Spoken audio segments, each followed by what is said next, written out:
देखो बेटा, हमने रैंक और नलिटी पढ़ लिया था। अब हम करते हैं उसके ऊपर एग्जाम्पल्स बेस करते हैं। ठीक है, क्या कह रहा है वो पहला एग्जाम्पल?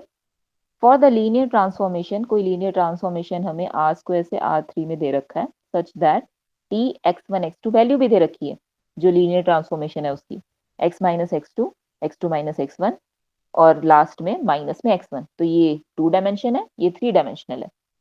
फाइंड द बेसिस, हमें बेसिस फाइंड आउट करने हैं एंड डायमेंशन फाइंड आउट करनी है उसकी, रेंज स्पेस की और नल स्पेस की, और वेरीफाई करना है ये जो हमने थ्योरम की थी पहले, क्या rank of T plus null T किसके बराबर होगा बेटा? Dimension of R square. R square की डायमेंशन 2 है, तो यानी कि हमें rank of T plus null T की डायमेंशन 2 का एडिशन 2 के ऊपर प्रूव करना है। तो सबसे पहली बात तो टू फाइंड द, सबसे पहले तो नल स्पेस निकालना होगा एंड इट्स डायमेंशन। तो डेफिनेशन क्या है नल स्पेस की? कि ऐसे यू जो आर स्क्वायर में बिलोंग करेंगे कि टी यू लगने के बाद जीरो हो जाएंगे। आर की क्यूब में जो जीरो जो है वो आर की क्यूब में बिलोंग करेगा। तो मान लिया कोई U X one X two, 2 dimensional है ना, वो किस में बिलोंग कर रहा है? इस सब स्पेस में बिलोंग, इस स्पेस में बिलोंग कर रहा है, वेक्टर स्पेस में, आर स्क्वायर में। ठीक है, कोई भी आर्बिट्रेरी एलिमेंट है, नल स्पेस है। अब नल स्पेस है तो टी ऑफ यू क्या हो जाएगा? जीरो। तो T of X one X two क्या हो जाएगा? जीरो। देखो T of X one X two क्या दे रखा है, यानी एक्स वन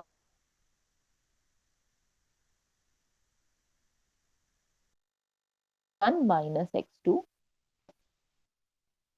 माइनस में एक्स वन, इसके बराबर हो जाएगा बेटा? जीरो के बराबर हो जाएगा। ठीक है, फिर उसके बाद यहाँ से क्या आ गया हमारे पास? और ये किसके? जीरो जीरो जीरो के बराबर। यहाँ से बेटा क्या आ गया? X one minus X two zero के बराबर, X two minus X one भी जीरो के बराबर, और माइनस में एक्स वन भी जीरो के बराबर। अब यहाँ से एक्स वन जीरो हो गया और यहाँ से एक्स वन जीरो, तो एक्स टू भी क्या हो गया बेटा? जीरो। दोनों के दोनों क्या आ गए बेटा? जीरो आ गए। जीरो आ गए, इट मीन्स कि एक ही मेंबर है, वो है जीरो वेक्टर आर स्क्वायर में, जिस पर टी लगने के बाद क्या हो जाता है? वो जीरो हो जाता है। इट मीन्स जो नल्टी डायमेंशन जो है हमारी एंटी की, या जिसे हम नल्टी बोल रहे हैं, क्या हो जाएगा बेटा? ये जीरो। जीरो हो जाएगा ना, जीरो वेक्टर ही आया उसमें, एंटी में तो कुछ भी नहीं है, सिर्फ जीरो है। ठीक है, तो इसकी डायमेंशन कितनी हो जाएगी? जीरो हो जाएगी।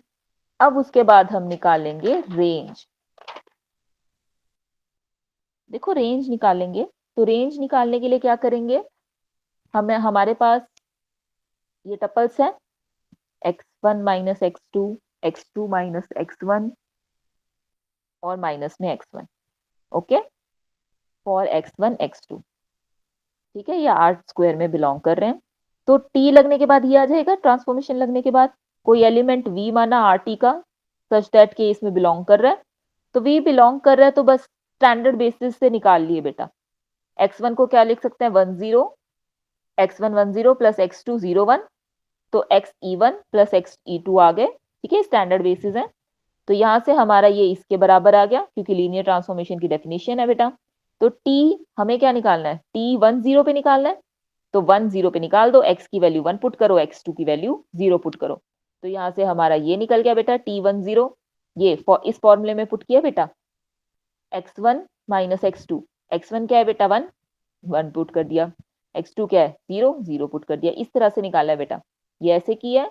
फिर Te2 01, ये निकला है, वैल्यूज इसमें पुट करवाई है बेटा। ये देखो यहाँ पे ये पुट कर दी वैल्यूज। जब पुट करवाई तो हमारे पास क्या निकल गया कि आर टी जो है ये हमारे पास ये निकल कर आ गया। देखो बेटा ये जो आए हैं यही है हमारे आर टी।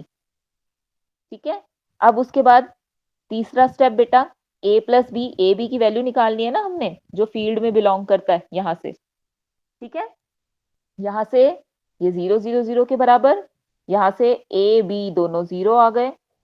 इसका मतलब क्या कि ये लीनियरली इंडिपेंडेंट भी हैं, यानी कि ये बेसिस भी बनाकर देंगे आर टी के लिए। तो इसकी डायमेंशन देखो 2 आ गए ना, तो डायमेंशन कितनी होगी रेंज की? 2। तो यानी कि, और देखो रेंज की डायमेंशन आर टी, यानी कि हमारे पास क्या बेटा? म्यू टी क्या आ गया हमारे पास? 2 आ गया। और रो टी क्या था हमारे पास, 0 था, तो mu T plus rho T. Mu T means range की डायमेंशन बेटा, ठीक है, और यानी कि रैंक जिसे हम बोल रहे हैं। और रो टी हमारा किसकी डायमेंशन, नल स्पेस की डायमेंशन बेटा, ठीक है। तो इसे हम क्या बोल रहे हैं, रोटी बोल रहे हैं, ठीक है। सॉरी, रोटी जो है हमारी ये रेंज की डायमेंशन, और जो हमारा नल स्पेस वो म्यूटी। तो रोटी प्लस म्यूटी कितना आ जाएगा बेटा हमारे पास, डायमेंशन ऑफ यू, यू क्या है यहाँ पे, R square. R square means 2 dimension है, रो यानी कि हमारा बेटा क्या, रेंज, रेंज की डायमेंशन 2 है, नल्टी की डायमेंशन हमारी क्या है, मतलब नल्टी क्या है बेटा, 0 है, ठीक है। तो यहाँ से 0 प्लस 2 ये आ गया ना, देखो बराबर आ गए, यही तो हमने शो करना था, ये देखो ये हमें शो करना था, बाद में ये भी दिखाना था कि rank of T plus null T किसके बराबर है बेटा, आर स्क्वायर के बराबर है, वो हमने यहाँ से शो कर दिया। ओके, तो ये था बेटा पहला एग्जाम्पल। दूसरा एग्जाम्पल भी देख लेते हैं, देखो क्या कह रहा है हमें।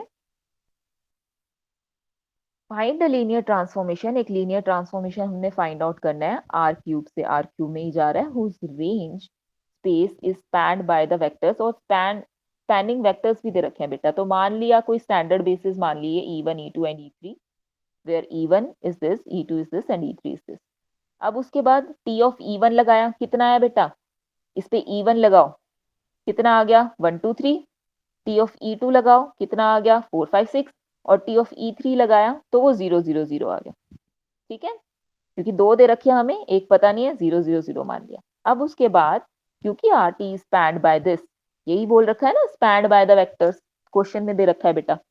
तो यहां से क्या आ गया हमारे पास, ये आ गया T of E1 T of E2 T of E3।